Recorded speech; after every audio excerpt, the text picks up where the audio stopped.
Last time on Generation Gap, we had some really cool muscle cars. Yes, we did. One being exceptional over the other, of course, and that was that 69 Chevelle Copo. And the voters loved it. Yep, that's great. It also seems like last time we said we were done at the Lingenfelter collection. Yes, you did say we were done, and you were mistaken once again, and we are back. We are back. A couple more episodes and then we're done. For a while. Meet Davin. When given the choice, he almost always prefers the older car. This is Matt. He believes cars don't have to be old to be great.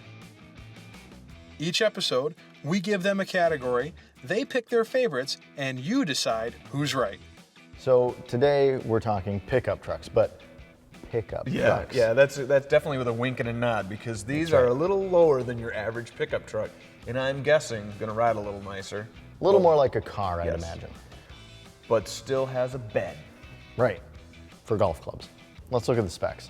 The 2004 Chevrolet SSR. This SSR has been souped up by Lingenfelter Performance Engineering with a Magnuson M112 intercooled supercharger system. The 5.3-liter V8 hammers out 385 horsepower and 395 foot-pounds of torque at the rear wheels. Less than 9,000 SSRs were sold in 2004. The 1970 Chevrolet El Camino. This bone stock El Camino has an LS5 engine with 454 cubic inches of displacement. The big block is capable of 360 horsepower and packs a wallop with 500 foot-pounds of torque. In 1970, only 325 were produced with the LS5 and a 4-speed Muncie M22 rock crusher transmission. So we've got some pickups. I can't help but notice your black, Tuxedo black. covered in bright work. Yes. With, Sets it off nicely, doesn't it? I think your shirt's showing from under your jacket up there too. Well, the white stripe does, it complements the bow tie. So where's the vinyl come into play? Your shoes. Your shoes? Yeah. I've never worn vinyl shoes. Oh, you haven't lived until you've worn vinyl shoes. And the SSR, maybe their naming department had grown up a little bit in the sense that it's smoking asphalt instead of a tuxedo. Well, that's a little tongue-in-cheek maybe, but yes. Tongue-in-cheek. How is that going to be better than this El Camino? I will say there is a bit of a mountain to climb here. I've got a few things up my sleeve that you may not be quite ready for. How about if we just go pound a little asphalt with these two and see what happens? I'm game. All right, let's do it. Get going. We certainly don't want to. You don't have to worry about them. I'm old school. You got to pull the visors down. There you go. Make sure they don't catch. You got it. I like it. Huh? I love the mechanical side.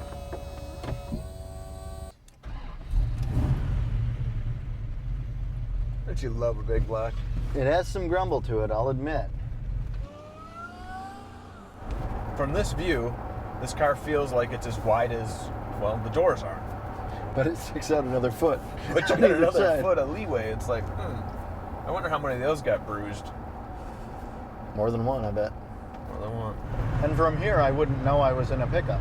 I was thinking the same thing. Sitting here, looking forward, even to the side, it's like, man, this is a beautiful Chevelle.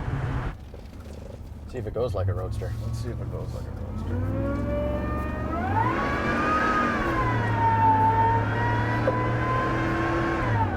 That is all supercharger, man. Yeah. It's not quiet. No, it's not quiet.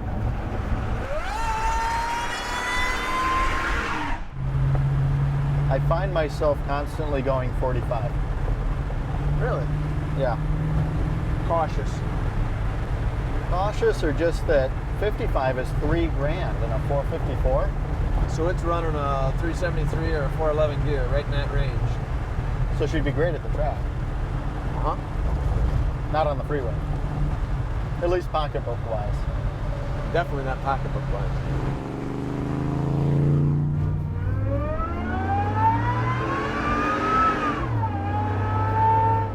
Wow, that thing makes a lot of whine. Sounds good, in a good though. way. Yeah. I will say undeniably that at low RPMs, nothing sounds like a big block. Yep. That noise right there.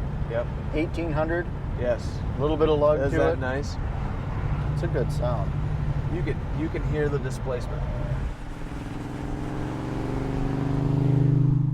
you know, we've talked about this. It definitely is a love it or hate it. Absolutely. From an exterior, I think people would change their mind driving it. I really like seeing the hood pins out front too. Yep. Heck yeah. It's a nice safety feature for the 70s hood latches. Right. It certainly does not drive like a pickup truck. No. Even today's pickup truck.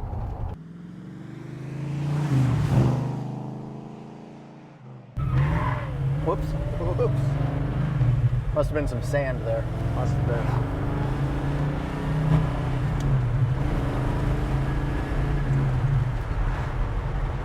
That's fun.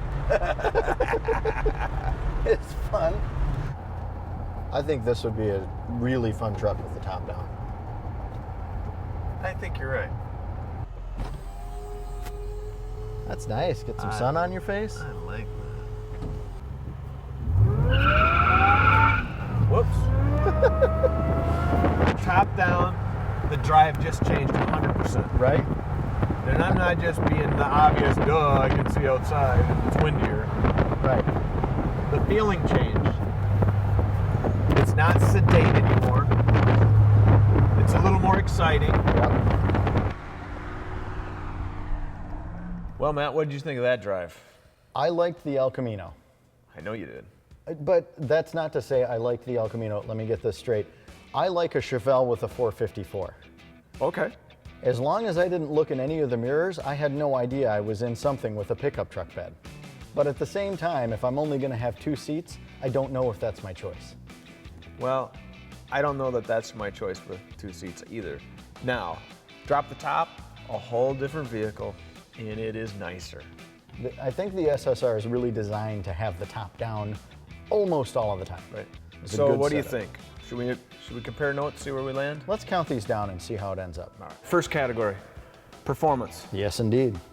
The El Camino was a great performer, but you can't say that the SSR was a bad performer. I can't say that was a bad performer. It could be better, but man, when you get into that supercharger, you know you're into Oh, something yeah. at that point. And Without that the part traction is control? fantastic. Yeah, traction control on. I'm taking a point, but I will give you a point. Neither of us are conceding. They're both performers. We're going to split them. All right, fair enough. Collectibility? All right, so here's the deal. Good luck. 454 SS with the 4-speed rock crusher. Yep. Collectible, no doubt about it. End of the Absolutely. line. At the same time, as far as I'll say, perspective of buying something now and it being collectible in the future. Speculating that it's going to be Let's better? say speculating. Okay. They made 9,000 in 2004. I think you're going to have a good majority of these left. You'll have a majority of them left, but I think they'll be desirable once you get past that used car phase. Right. But I'm not sure I want to give you many points for this. I'm just looking for one at this point. I think it might be one of the few that I end up with today. Okay, all right. I'll give you the 1 point. Okay. Out of pure speculation that you may be right. Ease of ownership. Okay. I'm taking 2 points right now. And here's my justification. Okay, I'll listen. 70 Chevelles, in general, Okay. are certainly the top, if you will, of the Chevelle market. This El Camino shares a majority of its parts with All the right. Chevelle counterpart. So you're going to have a little bit of trouble considering you're comparing it against other El Caminos and not just against any Chevelle. Correct. But in the grand scheme of things, my SSR In the larger market. doesn't share a body panel with a single other car produced. Yep. And here's the other problem with the SSR. What's that? The company that made the sheet metal for this car Yeah. went out of business 4 years after they created them. So picture this, 4 years into owning a new car, you could not go to the dealership and purchase fenders for your vehicle. It'll be easier to recover from a mistake Here. in the El Camino Yep. than it is in the SSR. That's correct. Okay. I'm taking 2. That's pretty much an ease of ownership. Yep. All right. Next to the last category is looks. Okay. What is the presence of our vehicles on the road? I will say there is a group of people who simply do not like El Caminos. There might be a larger group of people who don't like the SSR. Correct. From the exterior, the presence of the El Camino is better. I really liked behind the driver's seat of the SSR though. This SSR is only appealing behind the driver's seat for me. This El Camino is always appealing. Now, like you said, that's a good point. Some people love it, some people hate it. But since you have that front end of the Chevelle, you start to take that away for the backside. Or do the people who love the Chevelle and hate the El Camino get even more mad when they realize what's behind the driver's door? Maybe, maybe. But I'm still taking 2 points. You can have the points. All right. I knew I wouldn't have been able to win that one. No. So finally, Passion. passion. And again, I don't even know if I need you to talk at all. Based off of Chevelle, I'll El always Camino, talk. 454, rock crusher transmission. I don't believe there's anything bad about this car or that would keep people from being passionate about it. I think you're going to have a great following.